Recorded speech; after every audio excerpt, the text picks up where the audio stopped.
Salve galera! O tema do vídeo de hoje é Mao Zedong e o desafio da formação política marxista.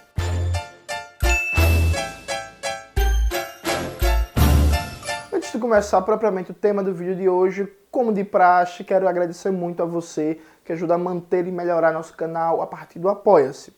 Sua contribuição é fundamental para manter essa trincheira na batalha de ideias. Veja, Mao foi um dos pensadores mais importantes da história do marxismo, um líder revolucionário que alguns colocam como o maior teórico militar, teoria militar da história do marxismo e do século XX, de maneira mais geral, e que liderou a maior revolução anticolonial e socialista da história da Ásia e do mundo, né?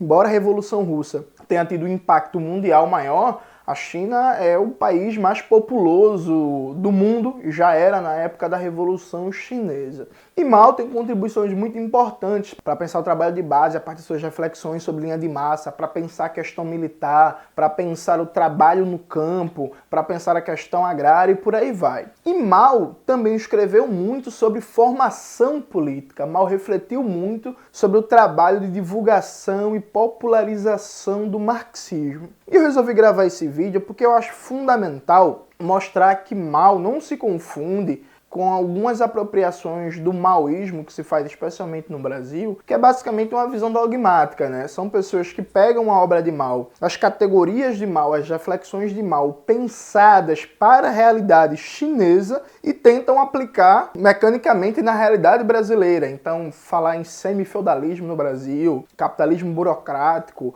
burguesia compradora, regime de nova democracia, cercar a cidade pelo campo e por aí vai. Não que o próprio Mao, especialmente nos anos 60, não tenha feito isso, né? Importado de maneira mecânica, estimular a importação de maneira mecânica de suas categorias, especialmente ali no âmbito do cisma sino-soviético, né? Da disputa entre a União Soviética e China, em que a China entrou de cabeça na disputa da liderança do movimento comunista internacional. Isso, porém, é um curto período da obra de Mao Zedong. Na maioria da sua produção, Mao está falando da preocupação de se nacionalizar o marxismo, de se pensar concretamente a sua realidade, a realidade do capitalismo, no caso da China, né, do capitalismo semicolonial da China, e como o marxismo não deve ser uma ideologia dogmática de apropriação de categorias, de citações descoladas de uma análise concreta de uma situação concreta, que é o exato contrário que muitos seguidores de Mao fazem, inclusive, em que nem se preocupam em demonstrar a pertinência do uso de categorias maoístas como sociedade semifeudal para o Brasil, que não a partir de argumentos bem questionáveis, para não dizer outra palavra. Então eu quero começar citando a crítica que Mao fazia a alguns companheiros de partido. Esse livro, Mao Zedong e a Revolução Chinesa, organizado pelo Miguel Henrique Stedley, lançado pela editora Expressão Popular, reúne vários textos do camarada Mao, com uma belíssima introdução, inclusive é um livro que eu recomendo para todo mundo, dá uma boa síntese, um bom panorama geral do pensamento do camarada Mao, embora falte os textos sobre questão militar, mas aí já tem uma publicação da editora Baioneta só com escritos militares de Mao, que deve estar aparecendo aqui a foto do livro em algum lugar. Então eu vou ler, como virou praxe, alguns trechos para vocês que eu acho importante. E um texto do livro em que Mao está debatendo a concepção de formação política, a concepção de formulação teórica dentro do Partido Comunista Chinês, veja a crítica que Mao faz aos seus camaradas. Ainda não examinamos todas as questões da prática revolucionária, nem mesmo as importantes, de maneira a elevá-las ao plano teórico. Pensem apenas quantos de nós, nos domínios econômico, político, militar e cultural da China, já criaram teorias dignas desse nome. Teorias que possam ser olhadas como científicas e globais e não como esboços rudimentares. Em matéria de teoria econômica, nomeadamente, se bem que o desenvolvimento do capitalismo na China conte já com 100 anos, se partimos da Guerra do Ópio, ainda não surgiu entre nós uma só obra verdadeiramente científica que esteja de acordo com a realidade do desenvolvimento econômico da China.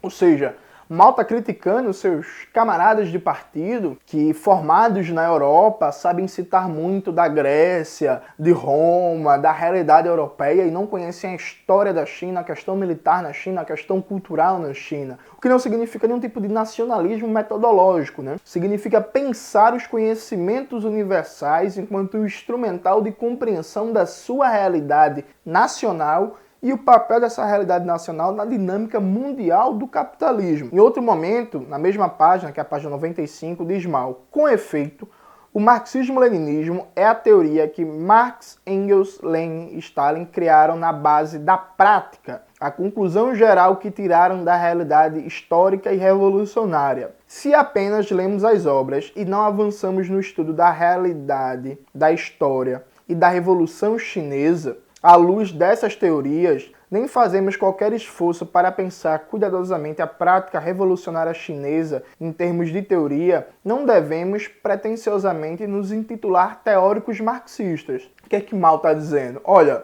o marxismo-leninismo, como Mao compreendia, né, o conjunto de reflexões de Marx, Engels, Lenin, Stalin, são teorias que foram generalizações e reflexões a partir da prática política. E não adianta só repetir essas teorias e categorias e não conhecer a realidade chinesa, da Revolução Chinesa. Então, para Mao, alguém que ficasse lendo o pensamento do presidente Mao e repetindo suas categorias, tentando encaixar elas no Brasil, estaria fazendo algo errado. Não seria de verdade um teórico marxista. Seria uma postura que Mao chama de dogmática, uma postura de dogmatismo. Mao, inclusive, sempre combateu essa ideia de estar citando trechos à torto e à direito, como se isso fosse uma explicação da realidade, né?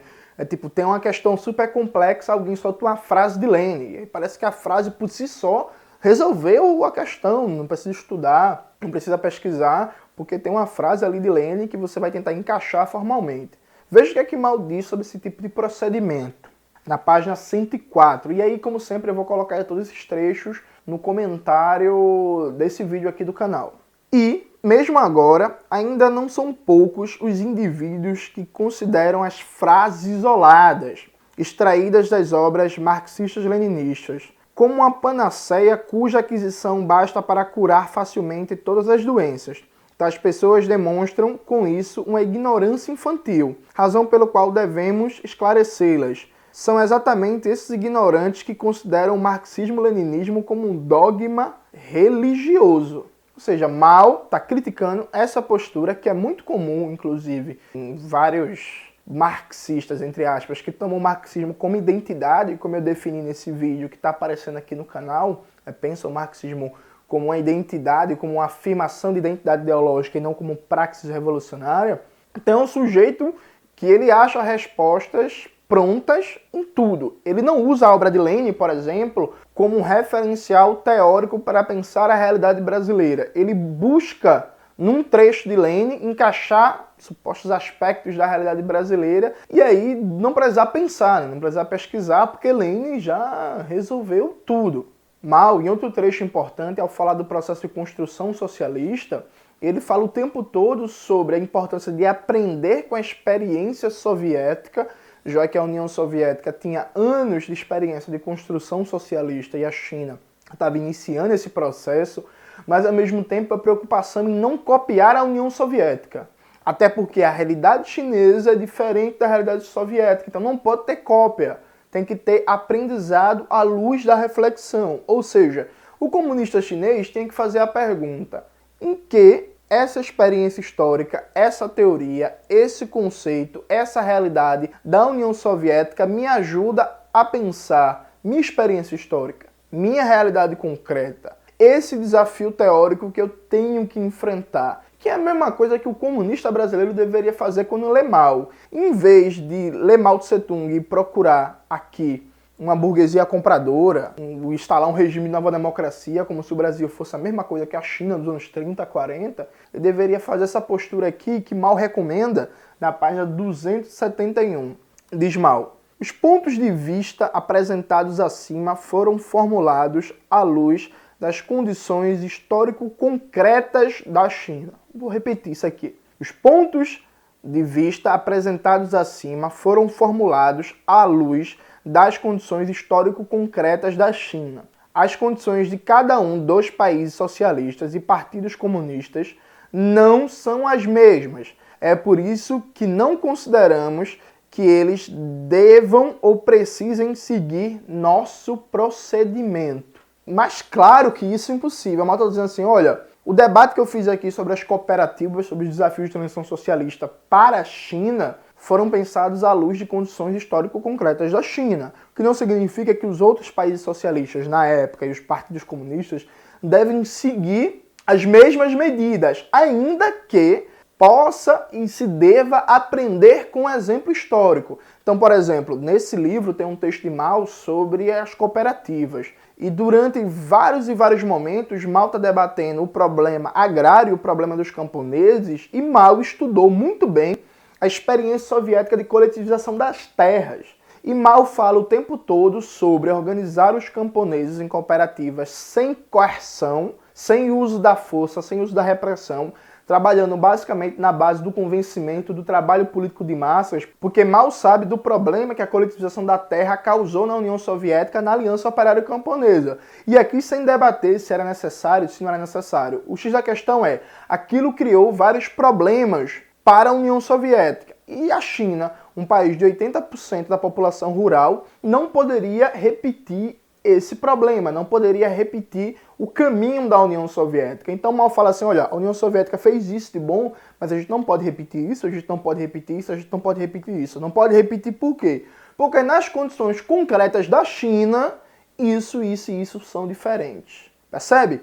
Isso, inclusive, é o básico do raciocínio marxista. Análise concreta de situação concreta. Quem fica repetindo categorias como se fosse auto-evidente que a análise concreta da China dos anos 30 deve ser usada no Brasil do século XXI, sem nem sequer tentar fazer o trabalho teórico de justificar ou então de buscar a particularidade de cada formação social, não é marxista. É o que Mao chama de dogmático, né? Ou então, em vários momentos, Mao também chama isso de subjetivismo. Então, você pega uma análise que não se encaixa na realidade, você ignora a análise concreta e você transita da subjetividade da teoria para uma subjetividade de imposição teórica. E a análise fica de fora. Então, uma das grandes contribuições do presidente Mao para o marxismo, que é uma contribuição que não é, inclusive, inovadora, é algo que está em Marx, está em Engels, está em Lenin, mas Mao negrita o tempo todo a importância disso, é pensar concretamente a sua realidade nacional e usar todo o instrumental teórico do marxismo